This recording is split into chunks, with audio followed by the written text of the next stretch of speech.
Vamos lá, vamos para a palavra. Palavra onde mexe muito comigo. É algo que Deus fala muito forte comigo e tratou muitas coisas na minha vida. O título da palavra seria Viva o seu chamado. Eu gostaria de abrir em Efésios 4, do 11 ao 16.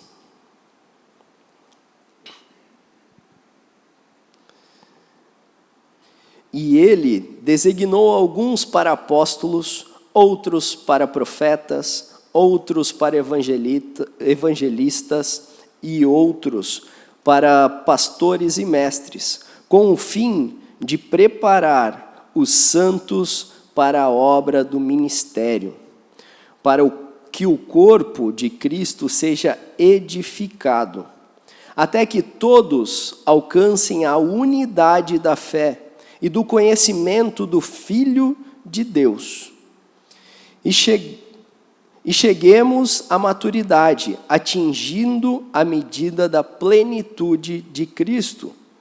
O propósito é que não sejamos mais como crianças, levados de um lado para o outro, pelas ondas, nem jogados para cá e para lá, por todo o vento de doutrina e pela astúcia e esperteza dos homens que induzem ao erro.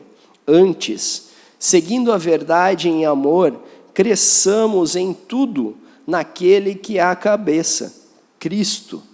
Dele, todo o corpo ajustado e unido pelo auxílio de todas as juntas, cresce e edifica-se a si mesmo em amor, na medida em que cada parte realiza sua função. Glória a Deus, amém? Abaixem os olhos, vamos fazer uma oração antes de começar. Pai, obrigado, Senhor, por esta noite. Obrigado pela nossa vida, Pai, de estarmos aqui reunidos na Tua casa, Senhor. Obrigado pela Tua graça sobre nós, pelo Teu cuidado, Senhor. Pai, abra os nossos corações, abra a nossa mente, Senhor Jesus. Pai, repreenda todo o mal que ocorreu neste dia.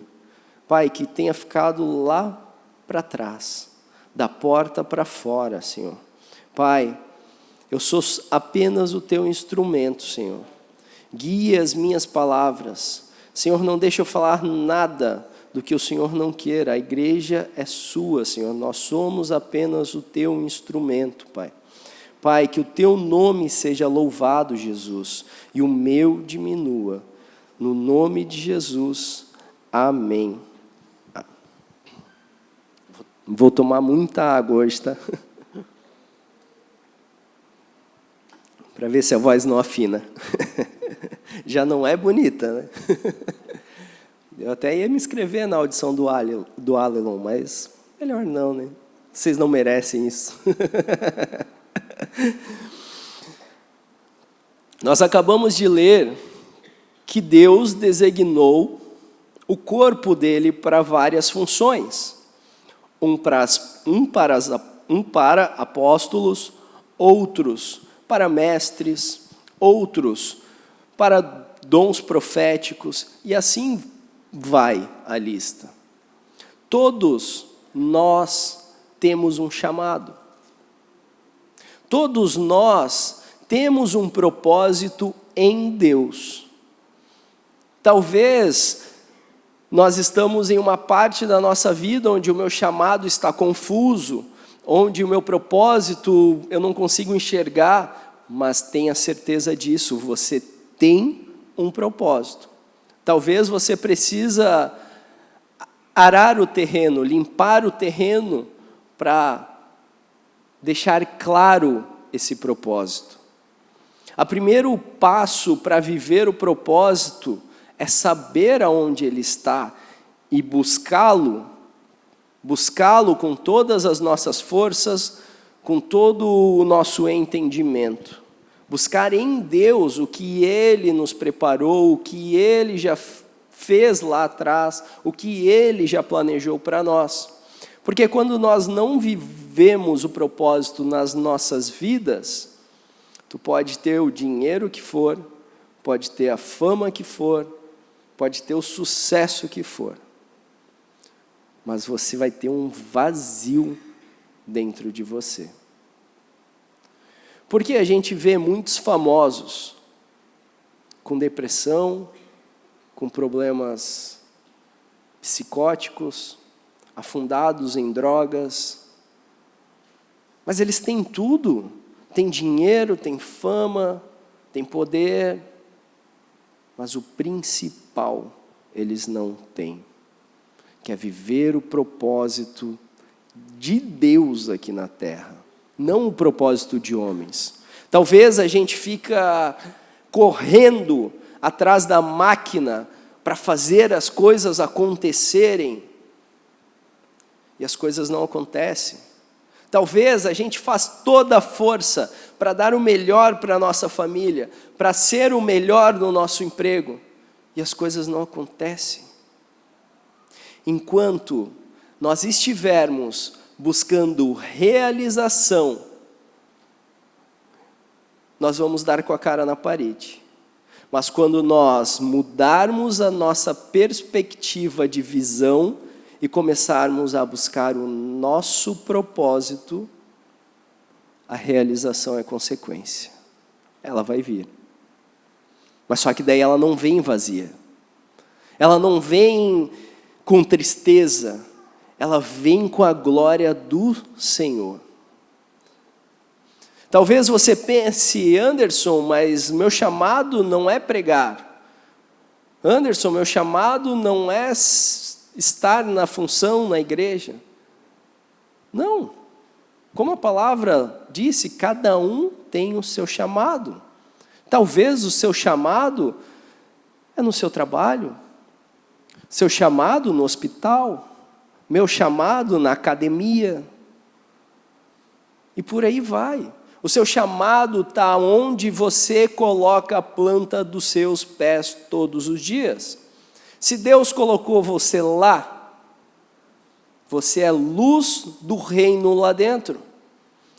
Ah, mas tem opressão, tem isso. Nada está sobre o nome de Jesus Cristo. Jesus é sobre todo e qualquer nome, sobre toda e qualquer tempestade. Se você está lá dentro, aonde que for, você tem que ser luz. E pedir para o Senhor, Senhor, qual é o meu chamado aqui dentro? Senhor, o que o Senhor quer de mim no meio dessas pessoas? Senhor, cumpra o teu propósito na minha vida. O tema desse ano é Eis-me aqui. Isaías teve uma visão com o Senhor, e ele fica com medo, ele fala, com os meus lábios impuros, eu vou morrer.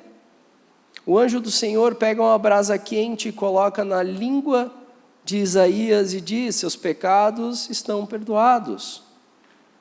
Mas quem eu enviarei? Quem eu mandarei? Isaías disse, eis-me aqui.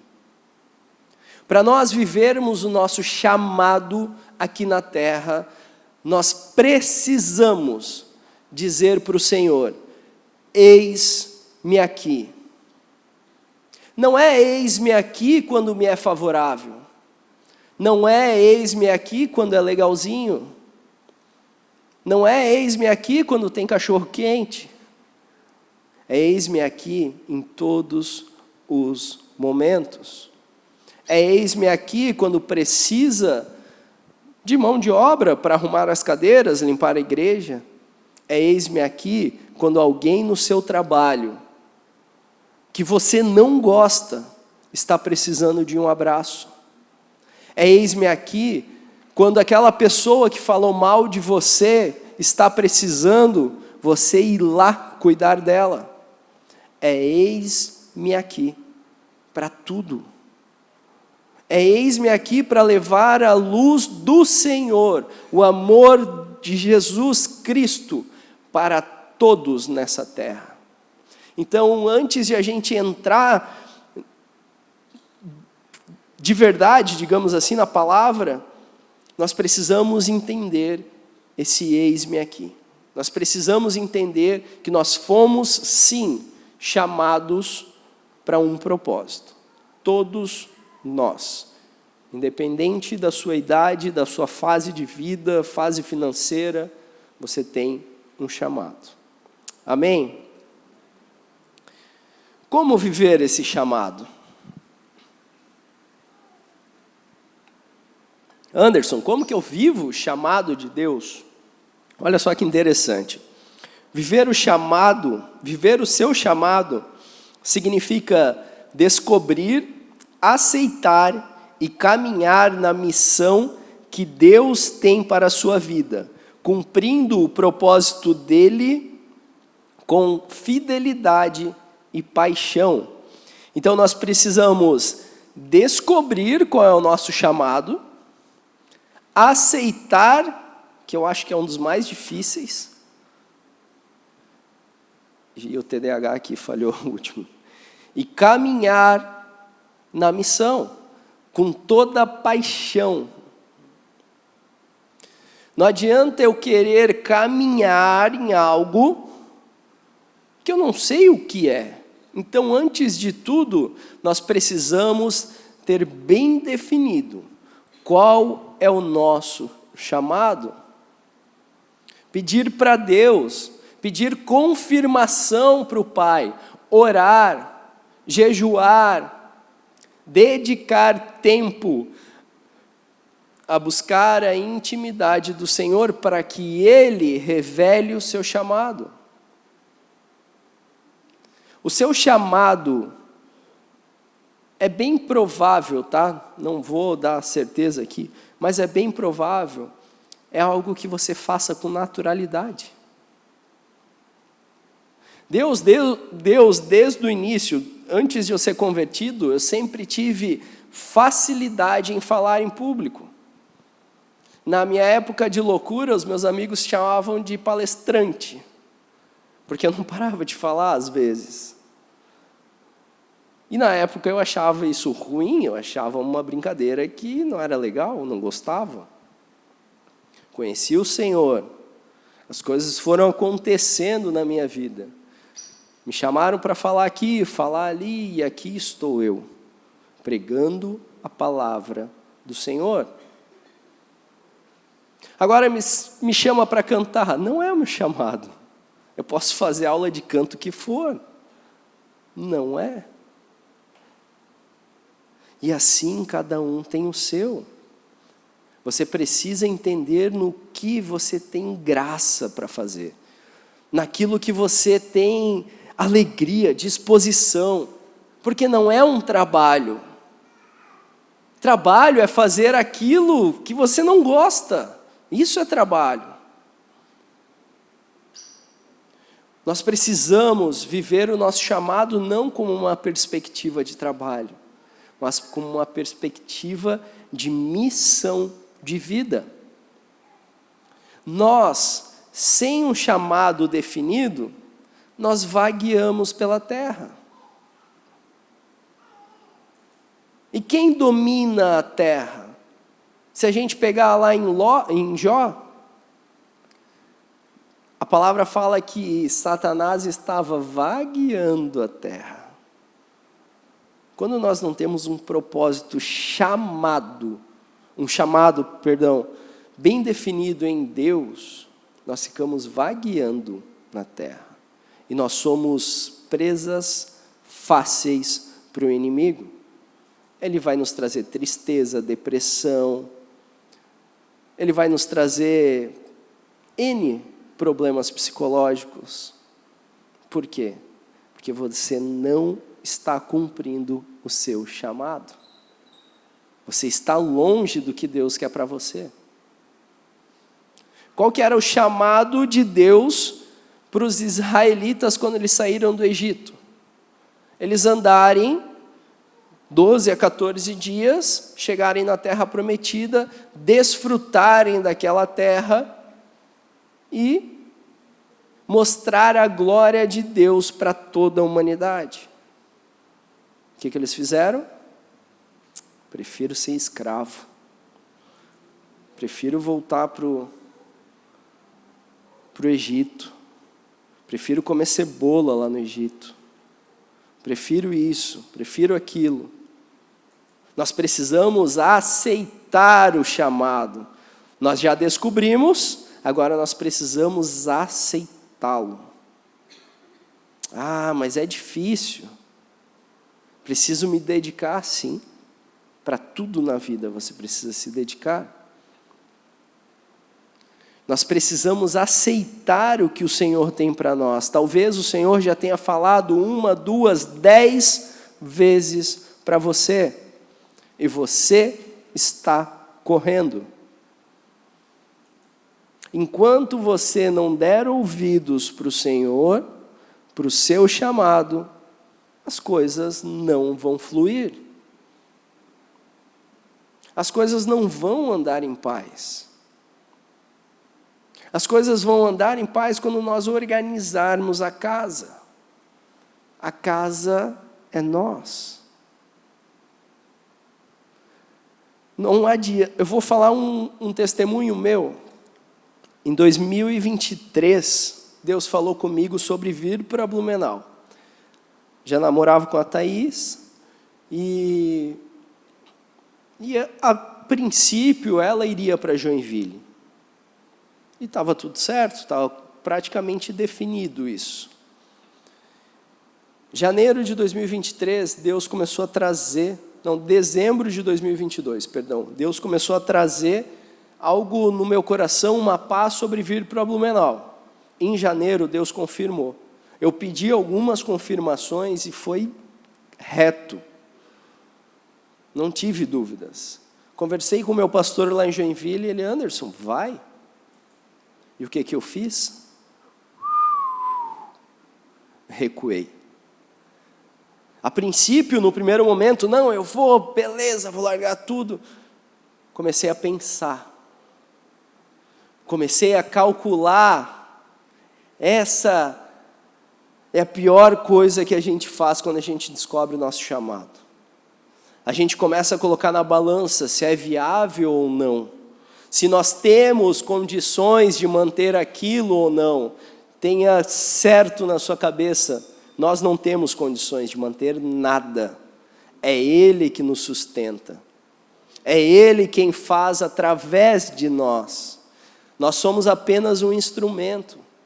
E nesse momento eu comecei a colocar as finanças na balança. Opa, então eu vou segurar até o final do ano, vou guardar um dinheiro e início de 2024 eu vou. Beleza, meu plano, perfeito, Senhor. Eu sou abusado ainda com Deus. Às vezes eu chego assim, escrevo o meu plano e falo assim, Senhor, assina. Eu acho que Ele dá risada de mim lá em cima. Ele é o tonto, não sabe de nada, né? Espera aí que eu vou te amassar um pouquinho. E foi o que aconteceu. Na minha cabeça estava perfeito. Plano, tudo alinhado, saí do apartamento onde eu estava, fui morar com a minha irmã, reduzi despesa. Passou 6 meses, não juntei R$1. E a minha emoção estava lá embaixo. Estava triste, irritado. Não queria mais nem trabalhar, às vezes. Às vezes eu ia dar aula para aluno e eu tinha, que saco, preciso ir nesse nível. Chamei os meus pastores lá de Joinville para jantar, conversei com eles, eles chegaram assim, oi, tudo bem? Conversa aqui, e meu pastor assim, como é que tu tá? Não estou legal, isso, aquilo, comecei a chorar ali, falei tudo. Ele muito calmo, ele só falou assim, você sabe o que está acontecendo, né? Eu quase falei para ele, se eu soubesse eu não estaria aqui chorando, né? Mas tudo bem. Eu falei, não, pastor, não sei. Deus não falou com você lá no início do ano para você ir para Blumenau? Falou. Você está fora dos propósitos do Senhor. Você está fora do chamado do Senhor na tua vida. Enquanto você não se alinhar com o chamado do Senhor para a tua vida, as coisas só vão piorar. As coisas, finanças, emoções, só vão por água abaixo. Foi aquele choque, né? No final, nos despedimos. A pastora estava entrando no carro, ela falou assim: agora eu entendi o propósito de estarmos aqui hoje. Nós viemos fazer o que a águia faz com o filhote, te expulsar do ninho. A águia, quando o filhote vai aprender da asa, ela joga o filhote do ninho. E o filhote vai se batendo até ele aprender a voar. Nas primeiras vezes ela vai lá no final, resgata, no outro dia faz a mesma coisa. Ela joga. Ah, que maldade. Não. Nós precisamos ser jogados do ninho. Para nós vivermos o eis-me aqui na nossa vida, às vezes Deus precisa nos levar na lama, porque nós somos teimosos, nós somos orgulhosos, nós somos autossuficientes. E daí a coisa aperta, como apertou para o meu lado. Eu estava fugindo. Então nós precisamos descobrir o nosso chamado, aceitar o nosso chamado e fazer de todo o coração. Fazer ele de toda a nossa alma, de toda a nossa força. Porque não é nada por nós, mas é por ele, é para ele e vem dele. Nós temos que ter isso firmado em nossos corações. Tem que ser a nossa âncora, o nosso porto seguro para vivermos o nosso chamado. Entender essa clareza que é tudo por ele. Amém?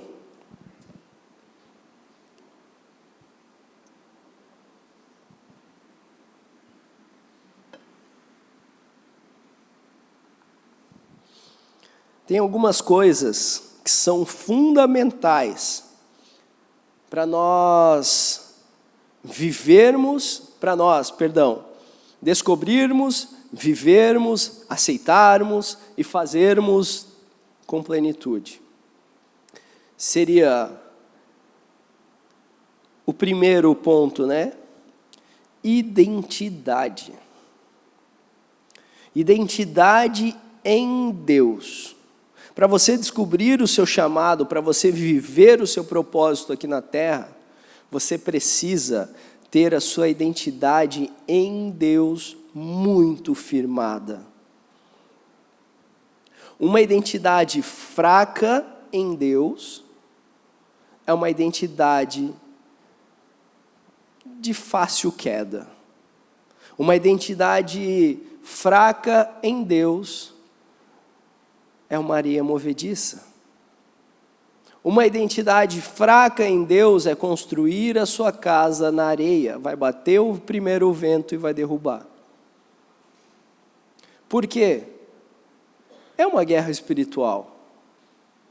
Ou vocês acham que o inimigo está feliz de eu estar cumprindo o meu propósito, de eu abandonar tudo lá em Joinville e vir para cá?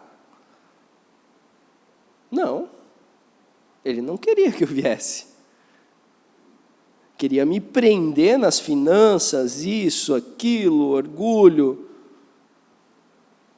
E eu estava ficando preso lá. Porque minha identidade naquele momento não estava bem definida. Porque o medo não faz parte da identidade de um filho de Deus. O medo não faz parte da identidade de um filho de Deus. O medo, ele vai te paralisar. O medo, ele vai te roubar. O medo não vai deixar você viver o seu chamado na plenitude. Se a gente pega os 12 apóstolos, os 11 Os 12 depois que entrou outro, né? Agora eu confundi a cabeça de vocês, perdão. Os 12 apóstolos, quando Jesus morreu, se eles tivessem medo de ficar reunido, esperando a volta do Senhor, onde nós estaríamos? Se Paulo tivesse medo de pregar a palavra do jeito que ele pregou, o que nós teríamos para nos alimentar nas cartas de Paulo? Se nós ficarmos com medo, sentados na cadeira, daí a gente pode dizer, é uma geração morta. Muitas das vezes nós culpamos, essa geração, geração aquilo, que só não querem nada com nada. Eu tenho vários alunos que são empresários, gerentes, e eles falam, essa geração é muito difícil, Anderson. Eles não querem trabalhar, eles são muito mimizentos.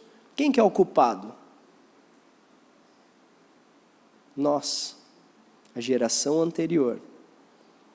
Porque nós não cumprimos o nosso chamado, o nosso propósito na vida dessas pessoas, na vida desses jovens.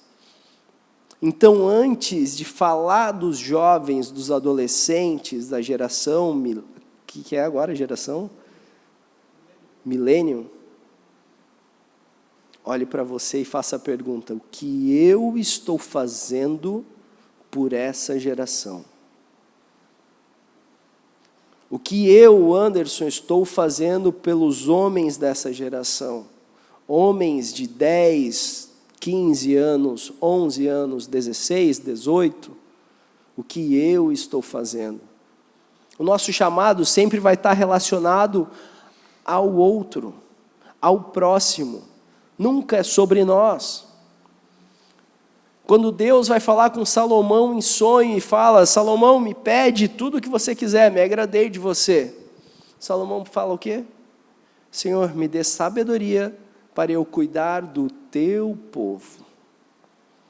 Daí sim, Deus se alegrou mais ainda com a resposta dele e deu tudo o que ele queria. Mas é sempre pelo próximo. Nosso chamado está relacionado ao próximo. Mas sem identidade, a gente mata o próximo. Porque a gente não vai fazer nada. Nós vamos ficar paralisados no medo. O inimigo, ele sempre vai atacar na nossa identidade. Ele não precisa te matar, ele não precisa te tirar da igreja. Você pode vir aqui todo domingo, toda quarta. Pode ser batizado. Pode servir.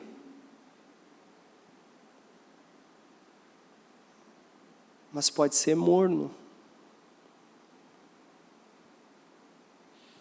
Porque o medo nos deixa em estado de mornidão. Mas quem sou eu para falar com aqueles jovens? Quem sou eu para trazer uma palavra no meu trabalho? Quem sou eu para apaziguar essa briga que está na minha família? Você é filho, você é filha do Deus dos exércitos, dos reis, do Rei dos reis, do Senhor dos senhores. Você é filho de Deus de Israel, co-herdeiro com Jesus Cristo. Vocês têm noção disso? Nós somos co-herdeiros de Jesus Cristo. Mas agora, se eu falasse para vocês que vocês seriam co-herdeiros do Luciano Hang, vocês estariam saltando. Aonde está o nosso coração? Quando a gente fala que é co-herdeiro de Cristo, a gente, tá, beleza. Douglas, agora você é co-herdeiro do Luciano Hang, tem toda a fortuna dele. Beleza aí, vamos para cima. Muitas das vezes nós somos assim. Não estou dizendo que o Douglas é assim, tá? Eu só dei um exemplo. Mas nós somos assim. Nós temos que ter essa identidade que nós somos filhos de Deus.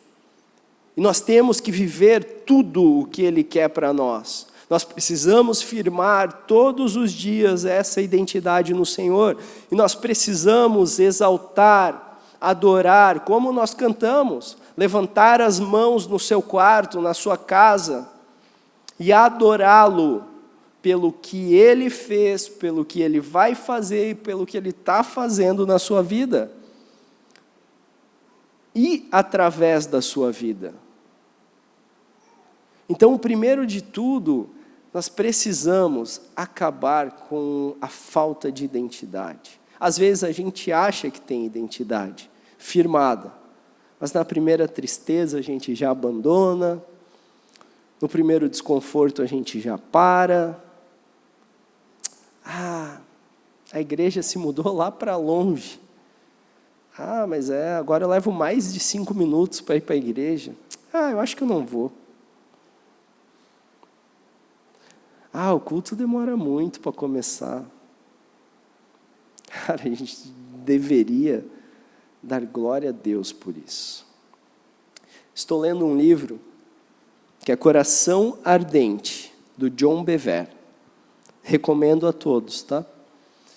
Ele conta uma história de uma pastora que foi pregar em um país da Ásia, onde os cristãos são perseguidos.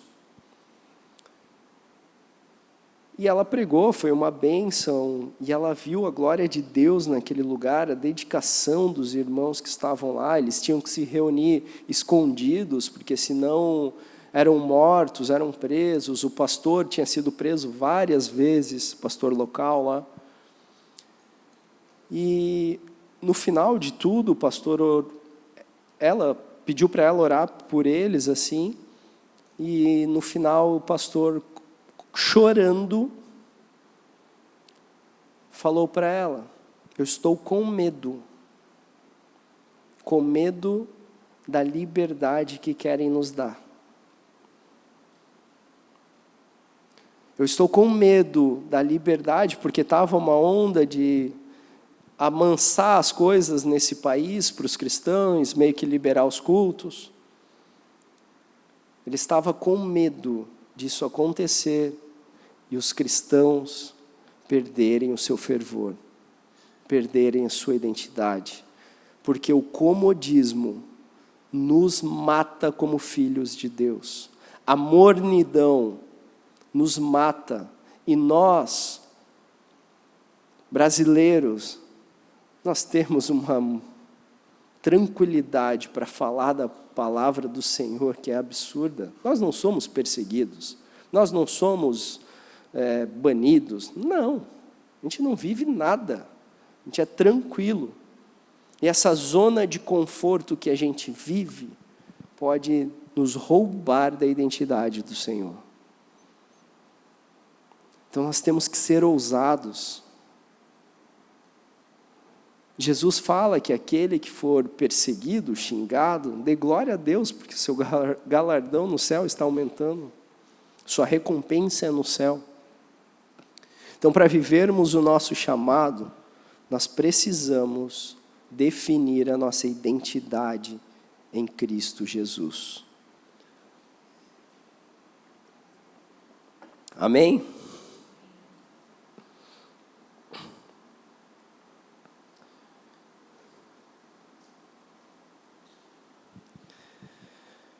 Maturidade. Ai. Essa eu gosto de falar. Sabe por que eu gosto de falar sobre maturidade? Eu acho que toda pregação eu falo alguma coisa relacionada, né? Porque eu demorei para amadurecer. E o meu processo de amadurecimento vai até o final da minha vida. Eu digo que eu comecei a amadurecer com 32 anos. Hoje tenho 36. Esses dias eu errei minha idade, falei 35. É por isso que tem esposa boa, de memória. Ela, não, você tem 36. E tudo que a gente é falho, Deus usa para a gente falar. E a maturidade, a falta de maturidade, me roubou de muitas coisas. A falta de maturidade me fez, por anos, vagar pelo mundo. A falta de maturidade me fez falir. A falta de maturidade me fez um homem muito ruim, para não falar outra palavra. A falta de maturidade não me levou a lugar nenhum. Pelo contrário, ela me afundou. Me afundou emocionalmente, me afundou nas finanças. E a maturidade não tem nada a ver com a idade. A maturidade, ela tem a ver com responsabilidades, com fazer o que precisa ser feito. E ponto final.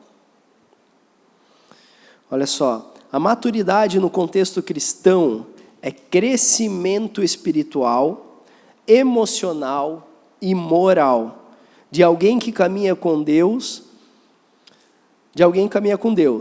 Não tem a ver apenas com idade ou tempo de igreja, mas com a transformação do caráter para se parecer mais com Cristo.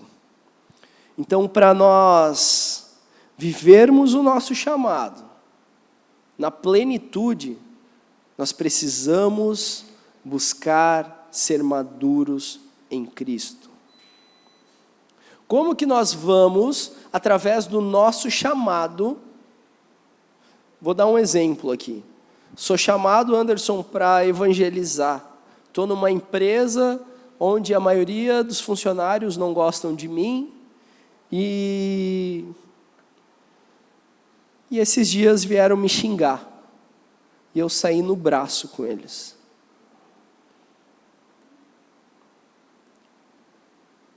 Que Cristo que você está apresentando para eles?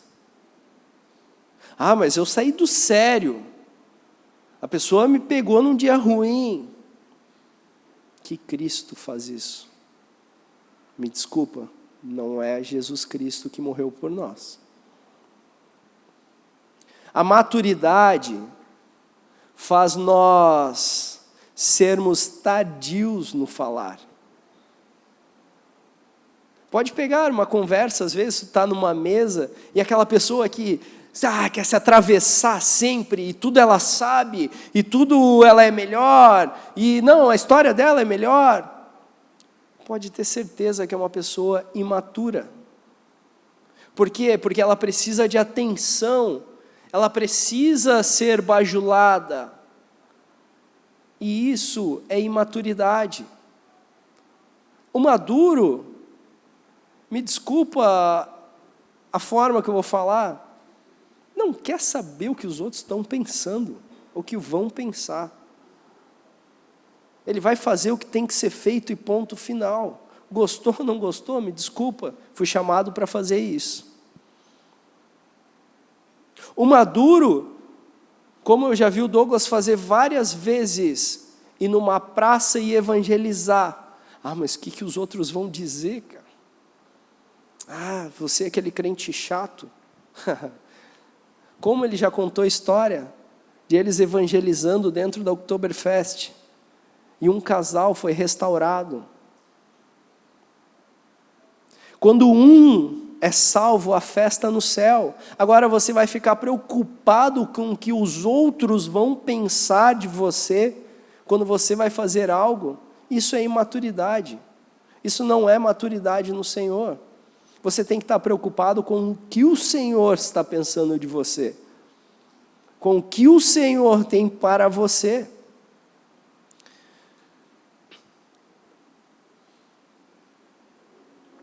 Porque quando a gente quer agradar os outros, é a ladeira abaixo. É a ladeira abaixo. A gente perde nossa identidade, a gente perde nossa felicidade. E ainda a gente vai sair por ruim. Então vamos buscar essa maturidade no Senhor. E como que a gente busca essa maturidade? Antes disso, antes de ver como que a gente busca, eu quero falar para vocês 5 características de uma pessoa madura. Uma pessoa madura, ela é controlada nas suas emoções. Uma pessoa madura sabe discernir entre o certo e o errado. Uma pessoa madura suporta as dificuldades sem desistir. Uma pessoa madura entende o seu propósito. Uma pessoa madura coloca Deus sobre todas as coisas. Nós somos essa pessoa madura? Ou nós, em 1, 2 áreas dessa, nós precisamos pedir a graça do Senhor todos os dias? Eu já conversei com vários homens que falavam, cara, eu era muito agressivo. Se me fechasse no trânsito, parava o carro e um desses caras, uma vez, o irmão dele me contou, ele falou que ali ele começou a ver a graça do Senhor na vida do irmão. O cara fechou ele, um senhor assim, que nem ele fala, cara, o meu irmão ia amassar o cara. O cara deu um tapa na cara dele, ele ficou quieto, entrou no carro e saiu. Isso é maturidade. Independente do caos, você respirar e dizer, Senhor, o Senhor está sobre todas as coisas. É fácil? Nem um pouco. Nem um pouco é fácil. Mas nós precisamos buscar isso diariamente. Nós precisamos treinar isso. Nós precisamos praticar. Tudo o que nós praticamos, tudo o que nós treinamos, nós nos tornamos especialistas, nós nos tornamos bons. Eu vou dar uma comparação de prática. Na minha profissão, para ser considerado um professor especialista em avaliação física, é a partir de 1000 avaliações. Que as pesquisas dizem que tu começa a ficar bonzinho. Não é que tu é bom ainda. E daí a gente acha que, vindo ao culto uma vez na semana, a gente vai conquistar essa maturidade. Eu ouvi uma frase muito forte, e faz muito sentido. Tem muitos cristãos de domingo e ateus de segunda a sábado. É muito forte isso. Nós devemos, é algo que nós devemos pensar em nós. Como que eu estou sendo fora do culto? Como que eu estou sendo no meu trabalho? Eu estou buscando o Senhor? Eu estou buscando essa intimidade com o Senhor? Eu estou lendo a palavra do Senhor? Eu estou orando, estou jejuando? Ou, domingo eu estou lá. Quero a papinha lá que o pastor vai dar e está tudo certo. Minha consciência está limpa. Não. Nós não estamos aqui para ter consciência limpa. Nós estamos aqui para fazer a diferença na sociedade. Nós estamos aqui para mexer Blumenau. Nós estamos aqui não para Blumenau ser uma terra da cerveja. Nós estamos aqui para tornar Blumenau na terra de Jesus Cristo, onde todos proclamam esse nome exaltado. Nós não podemos nos conformar com essa falta de maturidade que nós temos hoje. Nós precisamos nos mexer, nós precisamos sair do conforto. Nós precisamos sair da caixa. Nós somos chamados para fazer a diferença. Nós somos chamados para ser luz. Nós somos chamados para curar, como a gente leu. Nós somos chamados para profetizar. Mas se nós não tivermos uma ação para que nós nos movamos nesse chamado, nada vai acontecer. E isso vem da maturidade. Quem tem filho pequeno sabe, se tu não mandar o filho escovar o dente, ele nunca vai escovar, vai cair todos os dentes da boca dele. Se tu não mandar ele comer comida boa, ele não vai comer, ele vai comer doce, bala, o dia inteiro. Isso é imaturidade, fazer o que quer fazer. Adulto tem que fazer o que tem que ser feito e ponto final. Senhor, o Senhor me chamou para isso. Amém, glória a Deus. Ponto final, vou fazer. Caí, me machuquei, vou fazer. O tentar não existe, tá? Isso é a maior mentira que tem. Eu tentei. Eu tentei ser maduro. Eu tentei ser isso. Eu tentei emagrecer. Tentei ser fitness. Não existe. Quer ver como não existe? Pastor Robson, vem aqui rapidinho. Eu vou soltar isso daqui. Senhor, vamos ficar de frente para lá. O Senhor tenta pegar, tá? Não é para pegar. É só para tentar. Tenta pegar, mais uma vez. O tentar não existe. Agora, se eu falar para ele assim, pastor, pega isso daqui, dá o teu jeito. Ele pegou. Pode ter pego errado, pode ter pego atravessado, pode ter pego estragado, mas ele pegou. Obrigado. Então, o que eu quero dizer para vocês? O tentar, ele não existe. Faça. Você pode ter feito errado. Aprende com os erros e refaça. Isso é maturidade.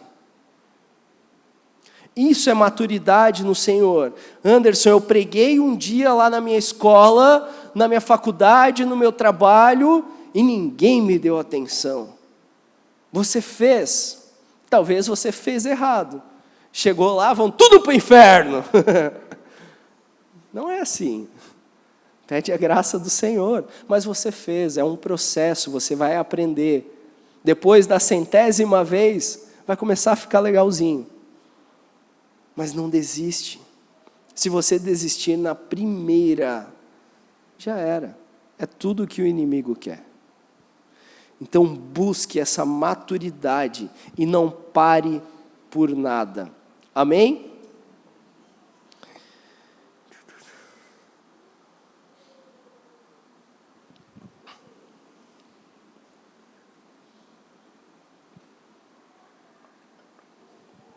Como nós lemos na palavra, só para fechar a maturidade, Efésios 4, 14 e 15, o propósito é que não sejamos mais como crianças, levados de um lado para o outro, pelas ondas, nem jogados para cá e para lá por todo o vento de doutrina e astúcia e esperteza de homens que induzem ao erro. Está claro, né? A falta de maturidade faz a gente ser volátil. Vai para lá, vem para cá. Hoje eu estou crente, hoje eu estou meia boca. Hoje eu estou feliz, hoje eu estou triste. Mas um falou isso, o outro falou aquilo. Maturidade na palavra. Discernimento de espírito. Amém? Essa é. Disciplina e obediência. Nós vamos viver a plenitude do nosso chamado quando nós aprendermos a ser disciplinados. E começa nas pequenas coisas. Começa na primeira hora do seu dia. Se você acorda e a tua casa está virada de perna para o ar. Daí você não encontra o sapato que você queria, ou o relógio, ou qualquer outra coisa, seu dia já vai ser estragado. Você já vai sair irritado, já vai sair brigando no trânsito, já vai sair atrasado. Por quê? Falta de organização, falta de disciplina com a sua própria casa, com suas próprias coisas. Disciplina com o nosso corpo. Como que nós vamos viver o chamado do Senhor se eu não tenho saúde? Uma vez eu escutei uma história de um pregador lá de trás, e no seu leito de morte perguntaram para ele o que ele se arrependia. E ele era jovem, morreu com 40 anos, eu acho. E ele falou o seguinte: Deus me deu um cavalo e uma palavra, uma mensagem. E eu matei o cavalo. O cavalo é nós, que vai levar a mensagem. Se nós não cuidarmos da nossa saúde, não vai adiantar de nada ser cheio da palavra.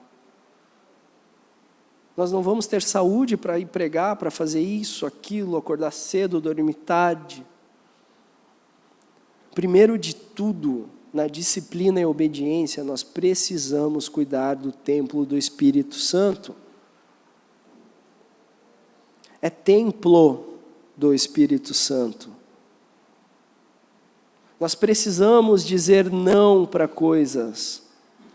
Nós precisamos dizer não para a preguiça. A preguiça não vai deixar nós avançarmos para lugar nenhum. Eu li uma frase do Napoleão, que ele fala assim: eu prefiro perder uma batalha do que 1 minuto para a preguiça. É muito forte. Porque batalha, tu vai lá, perdeu, beleza, tu voltou, tu vai reestruturar, opa, tem que fazer isso, aquilo, e vai de novo. Mas se você perde 1 minuto para a preguiça, você não faz nada, você não aprendeu nada. Vou entrar na minha área, exercício físico. Se você vai caminhar, talvez você tenha caminhado errado, ou caminhado numa intensidade baixa, mas você fez. Talvez você cuidou da alimentação de uma forma errada, mas você fez. Agora, se eu falo, vou ficar aqui no sofá, é 1 minuto que a gente perde para a preguiça, tchau. Já faz 10 anos que não vai para a academia. Já faz 10 anos que não cuida da sua alimentação. A disciplina e a obediência começam em nós. Porque daí, quando nós estivermos voando em disciplina e obediência, daí as coisas vão começar a fluir no nosso ministério, no nosso chamado. Como Deus vai dar uma missão para nós, como deu a Paulo, cuidar de milhares de pessoas, se nós não cuidamos nem de nós mesmos? Como que Deus vai dar uma função para cuidar das finanças do reino, para ser um provedor no reino de Deus, se eu não cuido das minhas finanças? Se eu não organizo as minhas finanças? Sem disciplina, não tem chamado. Se Jesus fosse indisciplinado, imagina só.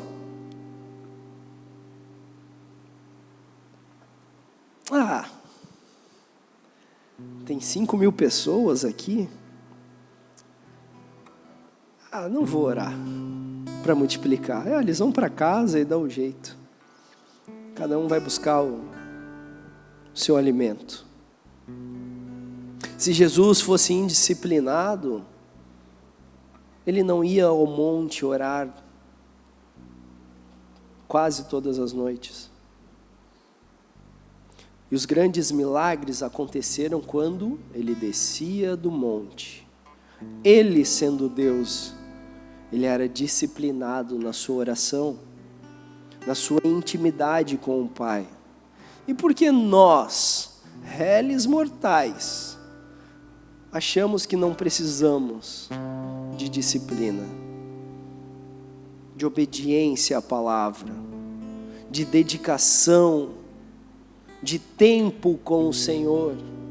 Talvez as coisas ainda não estão acontecendo na sua vida, no seu ministério, no seu trabalho, por falta de disciplina, por falta de dedicação ao Senhor, por falta de buscar essa intimidade do Senhor.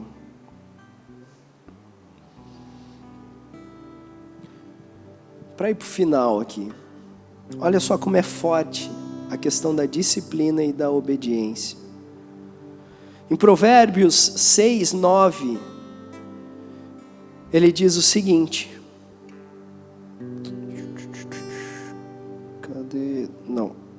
Aqui. Até quando você vai ficar deitado preguiçoso?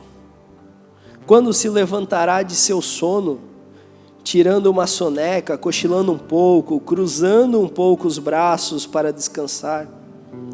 A sua pobreza o surpreenderá como um assaltante, e a sua necessidade lhe virá como um homem armado. Provérbios 24. O preguiçoso não ara a terra na estação própria, mas na época da colheita procura e nada acha. Se nós não ararmos a nossa terra, nós não vamos colher nada do que o Senhor tem para nós, do que o Senhor já prometeu para nós, do que o Senhor já falou para nós. Mas é uma lei que ela é infalível, a lei da semeadura.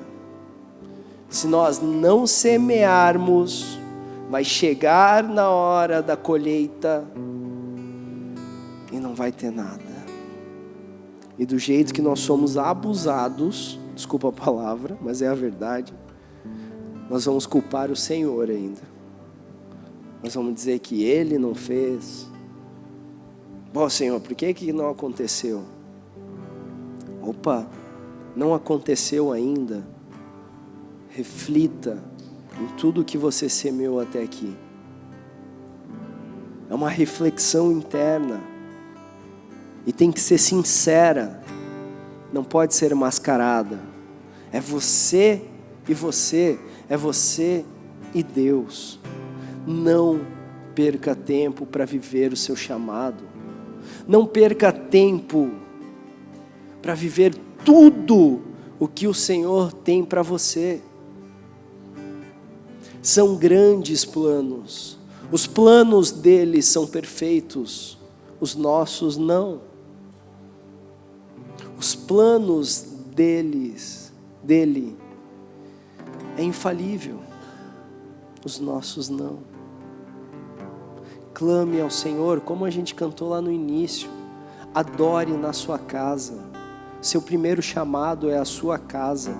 Trazer um canto de adoração dentro da sua casa. Avivamento da Rua Azusa começou com poucas pessoas que se reuniram em uma casa simples e começaram a adorar o Senhor, a buscar o Senhor e a falar: Senhor, já que tu fez lá em Atos, tu vai fazer aqui. E houve um avivamento naquela cidade. Avivamento não é só um grande grupo de crente cantando louvores. Não. Avivamento é uma mudança na cidade. Índice de criminalidade despenca. Índice de abuso despenca. Índice de desnutrição despenca. Isso é viver o avivamento do Senhor. E para nós vivermos esse avivamento na nossa geração, nós precisamos nos levantar. Nós precisamos nos levantar como homens e mulheres, filhos de Deus, com um propósito, um chamado muito bem definido, onde nada e nem ninguém vai nos